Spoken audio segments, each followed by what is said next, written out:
Howdy BookTube, Nikki here. This is my February haul / March TBR. I was going to do a to be read video for March, and then I realised that it mostly consisted of books that I bought in February anyway, so I would end up making 2 videos talking about the same books, and as much as I like talking about books, I just thought it might be more interesting you to see them one time rather than the same books multiple times. Although this is BookTube, so you've probably already watched 5 videos mentioning the Lunar Chronicles and Lady Midnight today. We love books. Yay, books. What was I saying? After the last massive haul I did of all the books that I bought in like January and Christmas and stuff, I chilled it out a little bit. I reeled it in. I went, nah, let's not. But I still bought some books. Anyways, I'm going to start with books that I'm unlikely to read in March, but that I purchased in February. Toward the end of March, actually, is when I picked up this book. I don't know why I'm showing it to you first, but I just am. I was just itching to buy like a big comic book because this year I'm all about reading more comic books. Until now, comic books I really haven't included in any sort of buying ban or buying rules or whatever, but I decided I needed a bit of restraint in my life. So I ended up abiding by the rules of my book buying ban and picking up a book that I needed in a series, and I couldn't go any further without buying this book because I have the 2nd volume of this series, but I don't have the 1st one. And that's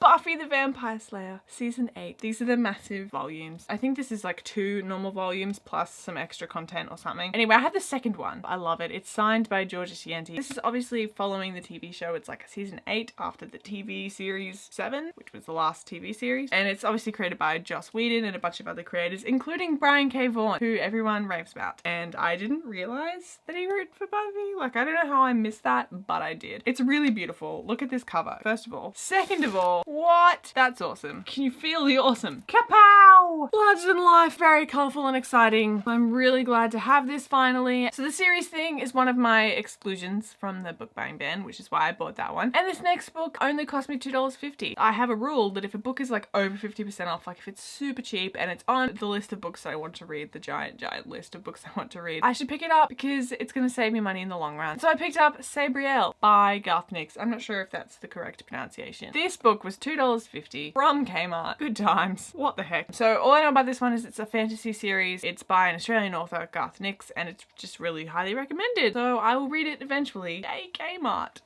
What? I also bought and read Stars Above by Marissa Meyer. This was a new release, so that's another exclusion. I loved it and I talked about it in my wrap up, so if you want to watch my February wrap up, you can. I love this series and how beautiful it is. The most photogenic books in the world. Speaking of photogenic books, I have a bookstagram now, which I'll link below. Sometimes features my cat. I actually received my first ARC. What the heck? Don't know how that happened, except that I do. It's a pretty funny story. I was on Goodreads scrolling through, chilling like a villain. Someone had reviewed this book. I was like, oh, that sounds interesting. It's called How to Disappear by Anne Stamplon. So I went in, looked at the synopsis, only to discover the main character's name is like almost exactly my full name. So I took a picture, a screenshot, and I tweeted, and my Twitter has my name. The author saw and was like, that's hilarious. Like, you almost have the same name as my character. Have an ARC. And I was like, cool. Just let me figure out how to use Edelweiss. So it took me ages to figure out how to download it onto my phone. A week later, I got a new phone. But then of course I downloaded it onto my old phone, and with ARCs you can't transfer them across, or if there is a way, I don't know it. So I had to lug around 2 phones. It doesn't come out till June, and I'll probably talk about it more in my wrap up. It's one of the books I'm planning to finish in March. It's kind of like teenage runaways chasing each other. I don't know, it's all really involved. On the 2nd weekend of April, there's a big convention happening on the Gold Coast. It's very exciting. There's lots of people coming. It's like a pop culture convention, but there's plenty of like actors and comic book creators and authors coming. I just found out that Jason Latour is coming, who created Spider-Gwen. I'm like, hello! There were a bunch of authors coming, and I wanted to check out their books before I went there, because I remember once there was a comic book series that I was interested in reading, and then I was like, oh, I'll just leave it. And then I picked it up and I found out that 2 months earlier, one of the artists had been in my state, and it was a huge deal because they're like an American comic creator. I was like, why didn't I pick this up 2 months ago and get it signed? So now I'm like really obsessive about making sure I check out every creator before a convention. So the first of those is Maria Lewis. So I picked up her book, Who's Afraid? She's an Australian author. It's a new adult urban fantasy about a character named Tommy, and Tommy lives in Scotland, but her mum dies and she goes to find her father in New Zealand, and surprise, she's a werewolf. That's not a spoiler, pretty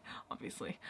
Book about being a werewolf. It sounds really interesting. I don't know if I've read any new adult urban fantasy. I definitely haven't read much, so I'm super interested. Maria Lewis seems like a very cool person. I Instagrammed a picture of this book of my cat looking a bit wolfish, and she really liked it, and she's got purple hair. Similarly, Maria V. Snyder Snyder is coming. I can't believe this, but I haven't read a Maria V. Snyder book before. What? So I'm gonna pick up Poison Study first because people suggested it. This is the first book in the Ixia Chronicles? Chronicles of Ixia. Close it up. This book arrived super beat up. I'm a bit bummed. So basically the main character, Yelena, has been imprisoned for murder. But then she's offered the chance to become the commander's food tester to make sure nothing's poisoned. Lots of people love this series. I wasn't sure about this one, but it's an Australian author and she's been to another convention and she was on a panel with Sarah J Maas and she seems pretty cool. And it's Arcade by Lynette Noni. I can't get the sticker off, which makes me sad. So I picked up this one. I have heard mixed reviews, but I decided to read it for myself. All I know about this one is that it's about a girl who I think accidentally ends up falling into this fantasy world or something. She goes to some magic school. Clearly I have a lot of knowledge about this. I have heard author speak too, which is really bad because I clearly wasn't paying attention. So that covers all the books that I've purchased in February and that I plan to read in March, but I have 2 TBR jars to choose from today. Woohoo! First is TBR 2D2. This is every book that I own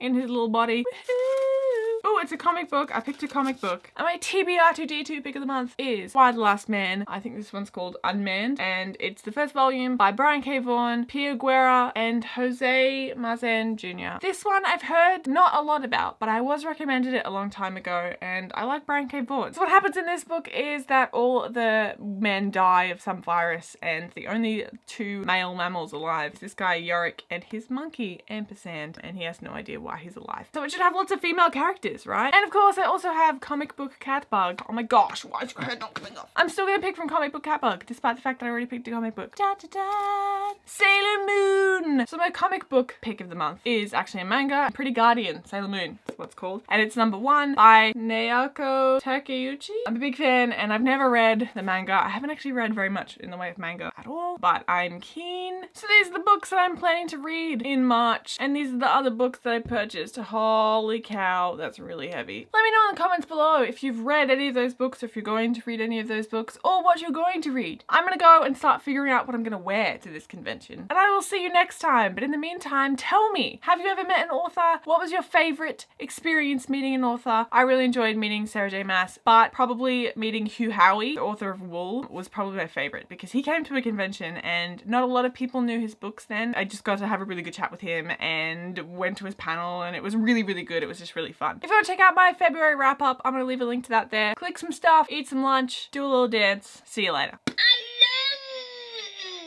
That. Ditto. Alright.